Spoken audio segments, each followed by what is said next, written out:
Okay, hello, how are you today? I hope my audio is good. And let's try again. Hello, how are you today? I hope my audio is good. My name is Liz Steele, and today is December 28th, 2021, and it is 12:32 p.m. And this is the EMBFC Started or Expanding a Business Pitch Review. Welcome, and this is a pop-up event, so make sure you follow us on Eventbrite so you can know when we're having our next event and you can possibly pitch your startup or business venture. And we also always have slots for investors, so if you're an investor and you're interested in popping in, feel free to join on the investor ticket side. Okay, let's get this started. What we expect to do today is this is a sample event for people to find out what would happen at an event. So we're going to go right into the event, and I'm sure you're going to find out some very interesting things. Okay, well, let's start. My name is Liz Steele, and I'm a business consultant, a private investor, and a founding partner at EMBFC. I would like to welcome everyone who came today to participate in the pitch event. There may be a little bit of noise around, but I'm very sorry about that. This is a sample event as we record our events, but we do not use videos we record for promotional purposes without the participants' permission. Today, one of the main topics on everyone's mind, aside from COVID-19 and the shutdown, is starting your own business. In many cases, you can use personal funds to get started, or you can get others on board to support your business through a financial commitment. I have hair. I'm so sorry about that. I just keep having hair in my face. I am so sorry. But anyway, you can get somebody on board to support your business through a financial commitment by investing in your business. The most well-known investment strategy and option is usually called venture capital, although there are other ways. As stated on the Investopedia website, venture capital is a form of private equity and a type of financing that investors provide to startup companies and small businesses that are believed to be having long-term growth potential. Venture capital generally comes from well-off investors, investment banks, or any other financial institution that you can get on board that is interested in investing. That is considered venture capital. Okay, in what we just said as the Investopedia definition, there are key words in this explanation that can give the prospective investee a tip or two about what type of funds could be offered to them. This is very important to understand the type of capital options that are available based on who becomes interested in funding your venture. Many times, prospective ventureers do not have the experience talking to promising funding opportunities. You read articles, you ask advice of others, and just look around on the web to gain more knowledge so you know what you're up against. Even having a legal team or a lawyer in the wings often can make things more confusing for some parts of getting funding, based only on lawyers need to see a specific document or contract that is usually on a case-by-case basis only. Here is a great example of why you need to understand what options are out there or create funding terms that make sense in what you're pitching to potential investors. Meaning that you can sometimes create your own terms of what it is you actually want to get out of the funding position that you let someone fund your venture. So you have to be sure, and you definitely have to be confident Having a legal team will not guarantee you get the right deal if that's not what you negotiated or understood in dealing with the potential investor. So if you didn't ask the right questions when they were talking to you, if you didn't set the right amounts or know the right things to say, when you do take whatever you're going to sign to a lawyer, there's not really a lot they can do but suggest changes and rewordings based on what they change and it means to the outcome, which is also the outcome if you fail, the outcome if you do good, the outcome if you do okay, the outcome if it falls through. So there's many outcomes. Most of this is on the outcome of what happens. Even if you do really well and make a lot of money, you know, a dollar is a dollar, but if you only get 80 cents, it is taken from every dollar you earn. It costs you 60 cents to do it and you only have 20 cents left per dollar. You're not really going to get a lot. You're going to find you're in a slave to this business, even if it does good. Maybe at first you made some money, but then later on you're going to see that it's a problem. And that's also another reason that we give in some of our advanced classes why it is important to have investors and how that works later, regardless of what your company does or where will your position be and the amount it takes to keep the company running, how much you're making, and later how much will you get if the company becomes successful and you decide to sell it. Okay. I'm going to start now because this is just a sample so people can understand what they'll be getting if they come and pitch at our pop-up pitch events. We're going to take a quick video that talks about a well-known startup website. This video also proves the point about what lawyers can do and what the startup owner can do, but needs to know first. Okay, so we're going to get this video and we're going to put it up and we're going to see what we can find out. Okay, here we go, and we're going to start it.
Okay, so this was a very interesting statement as we were talking about lawyers and term sheets, and the particular site that she was referencing was a site, a very well-known site, an excellent site, I will say, called Gust.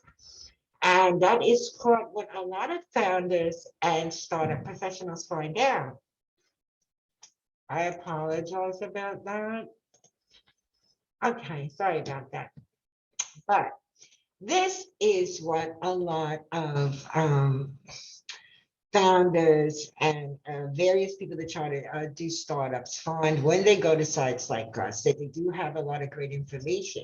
The information that they're giving you is better than nothing. You have a business. This business that you said you're going to look for maybe hundreds of thousands of dollars and millions of dollars. You have to be able to read and figure this out. You may see a term sheet like that and do it, and you may need to go to a lawyer and explain to the lawyer what you need. There are clinics, there are do-it-yourself information, although the best is always to get legal help, that is professional legal help. That's bonded and insured as well, but you can also try to go it alone, at least to develop an understanding. So if you see something in a term sheet that doesn't make sense, you probably need a lawyer, but you can also mention it. You don't have to be ashamed of mentioning it. I'd also like to thank attorney Jennifer Roletti, who participated in a study of 6 lawyers to study various startup term sheets that are available to the average startup community ventureer. She is a lead partner at her law firm, and I really appreciate videos like that. And I thank you very much, Jenny. And I really appreciate it because I think this will help a lot of people. So, in order to understand what is expected, you have to be open-minded and cancel out certain types of funding that can be offered by anyone who is interested in your venture.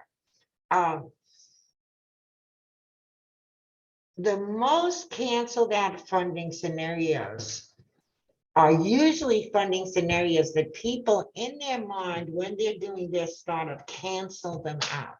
They say, I don't want to be funded like this. I do not want a funding like that. I want it exactly like how I said. Okay, so what I'm going to do now, and I'm not going to have a PowerPoint for it, but I'm just going to verbally go through it with you. And we have another video coming up too. I'm going to talk about some of the most popular canceled out funding expectations that most startup founders, CEOs, and ventureers often have. Okay, these are 4 of the most canceled out funding scenarios. Loans. LPs with access to the company's bank account. Hands-on investors. Private investors who want a stake in the company. So we have the 4 main ones: loans, which are usually business or commercial loans, or hard money loans, or other type of loaning scenarios, depending on how long you need the money. LPs who access the company's bank accounts. Hands-on investors, private investors who want a stake in the company. Or too much stake. We'll talk about that. Okay, the reasons are as follows. Let's start with loans. Loans. Most ventures feel the idea, if invested in, is worth a lot of money many times. It's usually worth many times the loan value that takes into consideration other factors that will come out to more of an investment in the end, but most entrepreneurs would prefer direct investments of less money than loans. So what that meant is that you may have a venture that you said you needed $2 million in capital from an investor for X% of the business. But in a loaning scenario, you would probably need more than $2 million to get everything done because you have other fees associated with the loan. And I guess there is an attrition period because you probably, depending on what your repayment terms are, that you are going to be, you're getting the business together. So you're not going to be making any money for a while, no matter how much money they give you. So they have to factor your overhead while you're not making money because you have to start making payments, even if it isn't the biggest amount of payment, because sometimes you get payments that's just the interest and then they balloon you at the end. By then time your business should be good and you know you have to make this big payment, so you have to plan for it and you can take that out as debt. And when you're doing your bookkeeping, that you're putting money to pay this balloon payment because that is important for your company to keep growing. But that's loans. The next one, LPs. LPs are limited partners. Many people hear that venture capitalists are LPs, but that is a much different type of LP because of the amounts of monies that they deal with, the amounts of monies of the expectation they can give, and the long playing time factor of how long the expectation is that they will follow their money. See, they may follow that money for years, And that's what they've been entrusted to do, to give out investments and also keep track of what happened to them. Because sometimes companies can get money and they get in business and they don't make a lot, but they make a little, and they just keep being in business. And then when it's like 4 or 5 years later, they did work it out with the investor, but then they went and took out another loan because they didn't make the money they thought, but they made a business over 5 years that was worse. So they didn't take another loan. They kept them going for another 10 years. So that investor, no matter what that business owner does, will still have to keep track of that. Did the investor agree that he could make the loan? Did he not? That depends on the term sheet and what you signed up to as you went on. So it's very important. It could prevent you on your exit, your advancement, or your escalation or scaling model to do better later, depending on what the term sheet says. So you always have to think about what does that mean if you're successful. Okay. LPs are limited partners. Don't forget that. And they can have rules. And I did mention something that include having direct access to your company, even though in most cases they should not.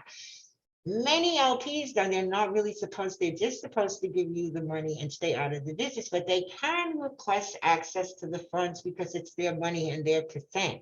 You have to be very careful of LPs that, oh, he'll just gift me and give me some more money.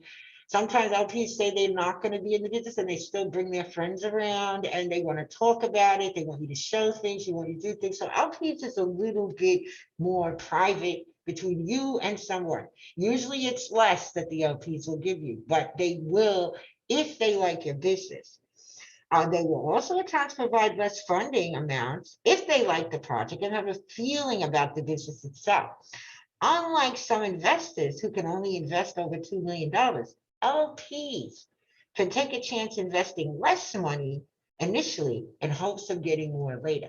So LPs are a great source, but it is just very personal, and it is, you definitely have to be committed that somebody, even if it's less than $1 million, that you're really going to do the best you can, because they may decide that they want their money back and really go after you by legally going after you, getting you in trouble with FINRA, and all kinds of things can happen. So you really have to make sure that you're doing it. That's why a lot of people don't mention LPs, because they're not confident that everything will work out. But they understand. They just don't want to take responsibility when some stuff goes wrong. They will give you the money, so you have to figure that out. Okay, next we have is called hands-on investors. Okay. Hands-on investors are usually investor-based investors that invest in companies and startups of things they like and know about. So they can from time to time help you and advise you. So usually they invest in businesses that they know about it. They could have worked there, they could have came in their money any kind of way, and they just want to be in it. Sometimes they could be people that they have a great company that they don't need them anymore because it's so great, it really runs itself. Even if it has 5,000 employees, and they're like an early founding guy and they love that industry. So they're always looking to see if they could get that fire going with the small business. Not only will I invest, but I will come in and show up too. Okay, this can work well for some ventures due to the extra security and the added eyes a hands-on investor can add. Because they're probably more experienced, they know more people. Remember what we said last time about having connections. They're a great wealth of connections, and if you ever need something or you don't know anything about a situation, a topic, a product, a next move, you can always ask him, and because of their experience, they can ask somebody else, and you probably will get the answer. This can also work out not so well if you do really well or really bad. See, if you do really well, you think everything is good. And if you do really bad, you think everything is bad, but that's not the case. As decisions and who did and said what can make things difficult at the venture in either case. So if you did really well, who really did well? Did the hands-on person who came and helped you was the reason, or was it you? When you did really bad, was it a decision that the hands-on investor or you, the founding member of the startup of the idea of the venture? Was it you or him? Who made it do bad or do good? Now, this can turn out bad depending on the amount of money they invested in for what amount of equity of your company. So to think about that when you're dealing with hands-on investors. And finally, we have private investors who want too much stake in the company. Let me explain to you about that. Private investors who want too much of stake or percent of the company based on the funding amount and how well the business is expected to do. This is this makes it impossible sometimes for the funder to get ahead. Because as we mentioned earlier, if the private investor wanted, like they said, usually it's like 25%, but people in a private investor, they can say anything once you sign the paperwork because they don't really know when you register the business and you say, or when you form your corporation, who has what percent as to 100% why they have that percent. So if you give a company 60% of your business, and they invest as a person, a company, give 60% of your business for this money. I mean, when it goes good, you're not going to make any money later. And sometimes people will do that. I mean, if you think of what happened with personal protective equipment, there probably were companies that, probably small SME manufacturing companies that made masks, they made antibacterial hand sanitizers and stuff. And they were little companies. Sometimes it's places that are in your neighborhood, they're not even that big, but they have the equipment and they're set up to do that. And some guys said, hey man, we could get this started, a new little company. You just do the manufacturing and I'll give you everything to do it. And you could put them hand sanitizer out so fast than what the normal market wanted. You're gonna make a killing at first because everyone needs it. But if he invested too much of his products and time for a low amount of return, he's going to make money that one time because a lot of people need it, but then later he's going to see he got into a bad deal and he's going to end up losing and probably go bankrupt. So that's why we want to be careful with private investors, no matter what they promise you, to make sure that you're looking at the future. Now, the next video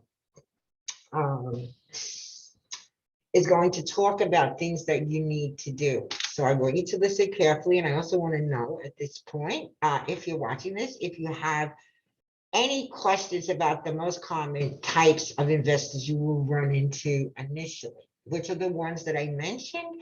And at the same time, their methodology and how they're going to get the funds is the most canceled method that are in prospective investees or startup founders' mind. Okay. I would like to also, again, say you could leave a question and I will try to get back to you. Don't forget to subscribe on Eventbrite because you may be seeing this video on YouTube. You can subscribe on YouTube if you like, but it's very important you go to Eventbrite and subscribe to EMBFC. You want to stay in the loop and get notifications on our upcoming events. Okay, next up. Next up is a brief video found on the Digital Billionaire Project channel, and it's on YouTube. They don't have a lot of followers, but it is a very connected channel, and they have some great information. So if you want to follow them, I think that you should follow them because I think that they give good information and they're not constant with it. So, you'll probably learn some great things and also to let them know they're listening if you ever get to talk to them. Okay, in this video, it features Dale Murray, and she's talking about what she likes to see in a startup. This is very important, and I'm going to switch the screen. She's from London, but many things in the UK are just as relevant here, especially when it comes to attitude. The video is a tad bit dated, but that's up for you to understand what that means. So we're going to go now to the next video.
Okay, that was very good. And I'd like to thank Dale Murray for that insightful talk from a potential investor's point of view.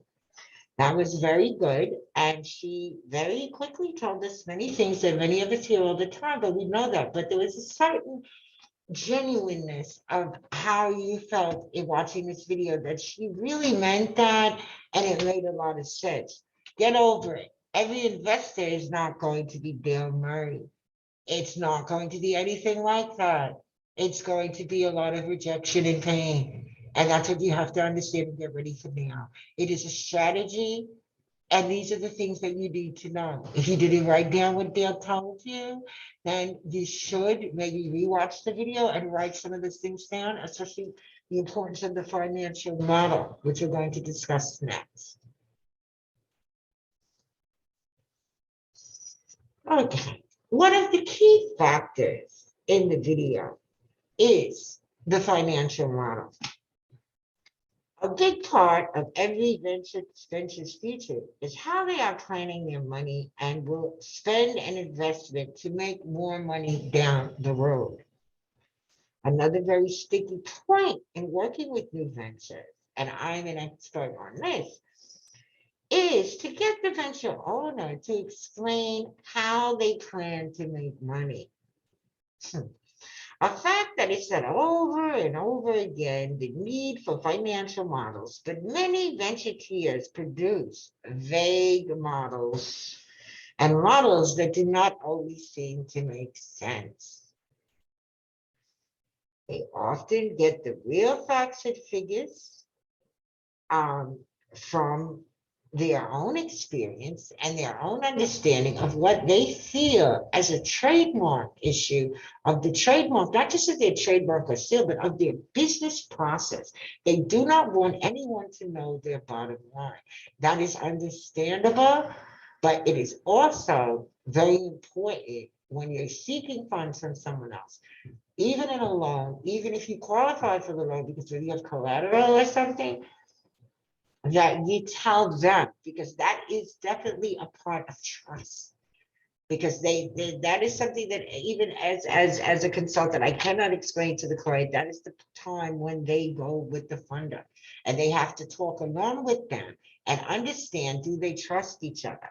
So it's a very important fact of trust. And I'm going to tell you something else. Most startup owners that I work with, from when they decided they're going to work with me, it can take over 21 to 30 days or more of working back and forth with the owner and asking unbelievable different questions about their model and their process that even helps the client give more accurate and comfortable bottom line numbers. So even as somebody that's been paid to work, trusted, and all these things, I cannot out of my clients often get the bottom numbers.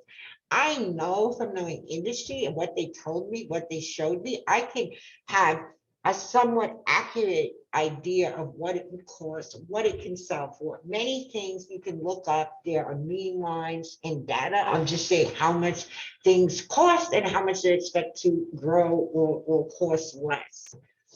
It's called really inflation, but I guess you don't want to use enough big words in investing to have to bring inflation in it. So most people don't see it like that. So when this happens, it's a serious situation that somebody told you how much it costs. So always know that there's nothing wrong with that. That is perfectly natural, but it isn't going to get you funding. And that's what you need to know now. They need to know the right numbers, but they also, like we said initially, you have to pick who you want to get funded by to, even if people want to fund you. So it has to be numbers and people that you're comfortable with. But it's always important for you to have those numbers. It's important for you to have the way you said it, and then develop this correct way that is often, as we showed last week in our pitch deck review of popular pitch decks. Pitch decks can tell all that really fast. Do you want to say that everything you've worked for and done and just say it in a second in 3 words, and that gets you the video? Did you want to say like in about maybe 5 minutes and like a lot of words and a couple of pages where you wanted to just let it again. It takes a professional eye to understand the business to cut that up. Sometimes you could say it a lot of words and many slides, or you got to say that part in 1 or 2 words and a few slides. You need to be prepared by knowing which is right for you, depending on who you're talking to. That's what they always say, to do your homework what with potential investors, find out what they like, what they do, what they like, and they don't really want. This is all simply how the startup funding industry works. Okay, yes, I'll tell you one thing, there's money out there that people and companies will invest in your business. That is a fact. We hear about it every day. But there are rules. There are hits and misses, but if you're not armed with the right information, then you may be in for a big surprise how difficult the startup venture capital industry is. Getting people to work with you, talk to you, and develop a sense of community in your mission to get the funds you need to bring your business venture to fruition and a successful, profitable venture is very hard to do alone. Well, I thought that was somewhat informative, and this will be available in our page. So people that would like to know what the pitch adventure, the pitch event is going to be like. I do like to call it an adventure because it's fun. Each participant will get about 5 minutes to discuss their venture. I would watch out for the private investors we invite to keep that, because you may not be able to see them because they may not tell you they're the investors.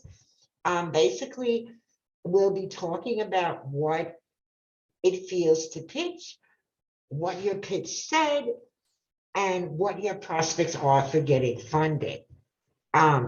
Once again, I'm Liz Steele from EMBFC, a business consultant and a funding strategist who helps people like you get connected, pitch your venture, and talk to real potential funders. At the same time, I take the rejection and do some of the legwork of getting you the funds you need, plus the experience of being in the startup industry. I would like to thank you again for stopping by today. And please follow me on Eventbrite at EMBFC for more events and pitch opportunities.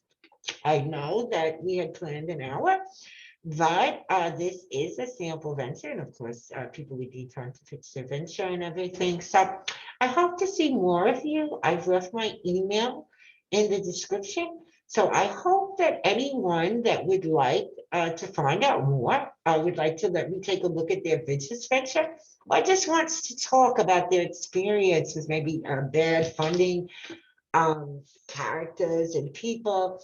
I'm always here. I always like to hear great stuff. I do highlights of people and their businesses, and I do have some media spots that I might could get in to send some information to. They might be interested in seeing about your business. That doesn't mean that's going to get you funded, but it's fun, and at least you'll have something to look back on and things that you did. Okay, I'm Liz Steele from EMBSC. Thank you so much, and I hope to hear from everybody real soon.